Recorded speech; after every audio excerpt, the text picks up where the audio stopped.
You know, I like Matheus Nunes a lot. I think he has really a lot of talent and he's a bit special. And I think Pep is going to make him special like an Akanji that people thought, like, really? What's that weird signing? Look at what happened. Even Ake, those kind of guys. I have a bit of an issue, though, with players who start like arm wrestling with their club to move and to leave. That's interesting. Tell me more. So we will talk about Colomwani in the Quick Hits, who's going on strike because he wants to leave Frankfurt to go to PSG, even though the two clubs are nowhere near an agreement, right? And I'm sure if you're Matheus Nunes, you really want to work with Pep Guardiola and go to City. It's better for your career. You're going to earn more money. It's a bigger club. You're going to play the Champions League. With Wolves, you're going to fight against relegation. You've just changed managers 2 days ago and you might change again in 2 days. I get it. Is there not another way to do it than go for a fight and say to Wolves, I'm not training. I'm not turning up the training ground. I want that move. Make that move happen. They pay you. They brought you into the Premier League. They've been good to you, I suspect. Like, I'm just not too okay with players doing that. What would you do if you were in his situation and it seemed like Wolves were saying, no, we don't want you to go, and then City were right there for you? What do you think you'd do in that moment?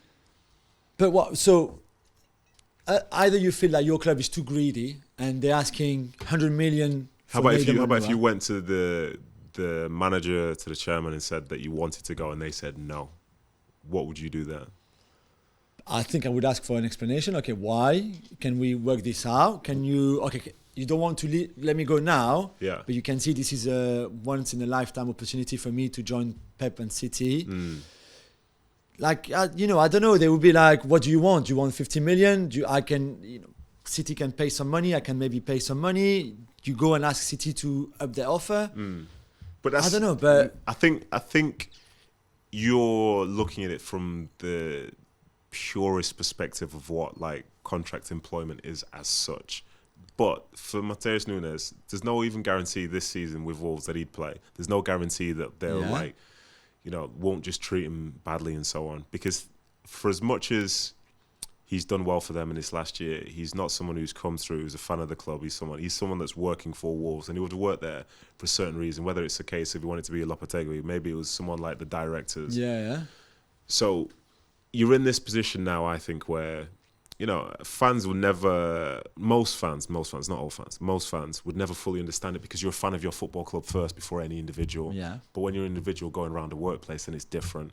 And if he can see that he can do that, so that he can potentially go somewhere and the club say no, like, why does he not have a say, especially if the club's going to be getting money for him going? Like, would the club rather have somebody who doesn't want to be there? No. I agree. I understand that. I agree with that. And once your head's turned, it's very hard to say, no, it's actually, do you know what, it doesn't matter, everything's fine, because that player will then spend the rest of the time playing with regret. And that's not what you I don't think it's good to keep someone against his will.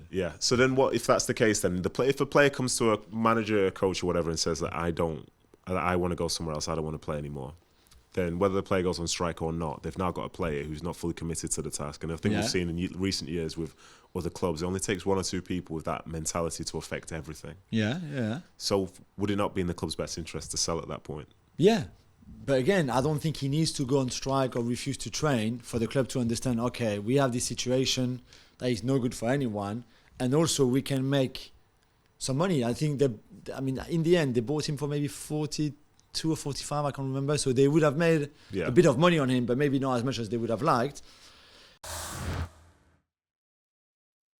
Well, thank you very much for watching ESPN on YouTube. For more sports highlights and analysis, be sure to download the ESPN app. And for live streaming, premium content, and let's not forget as well, ESPN FC 7 days a week. Subscribe to ESPN Plus.